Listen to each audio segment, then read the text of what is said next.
It's the committee's third hearing, and a lot of it will center around a California lawyer who served as an advisor to then President Trump and what he did in the days before January the 6th. We're talking about John Eastman. He's a former professor at Chapman University.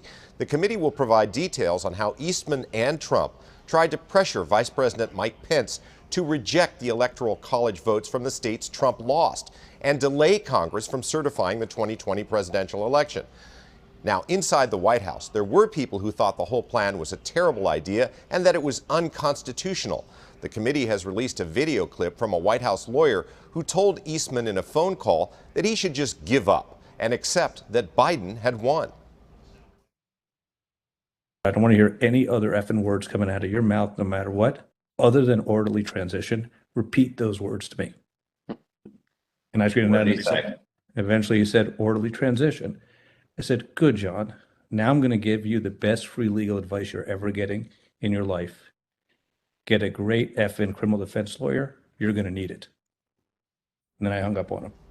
Pence did not believe he had the authority to intervene in the election, so on January the 6th, he announced that he would not block the certification of the votes.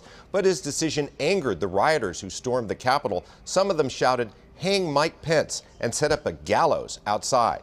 Today's hearing will include testimony from a man who took part in the attack, who will say that if the rioters had found Mike Pence, they probably would have killed him.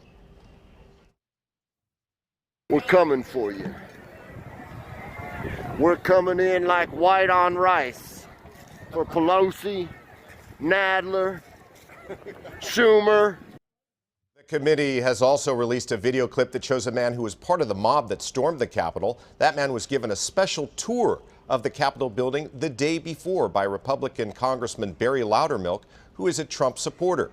Security video shows the people on that tour taking pictures of hallways, staircases, basement tunnels, and security checkpoints, areas that the committee chairman says are not usually of interest to visitors. Congressman Loudermilk says there was nothing suspicious about that tour. Also new this morning, the committee has obtained emails from Ginny Thomas, the wife of Supreme Court Justice Clarence Thomas. The New York Times reports she pushed to overturn the election and keep Trump in office, and that she sent emails to John Eastman. Those emails may come up in today's hearing, which starts at 10 a.m. We'll send it back to you.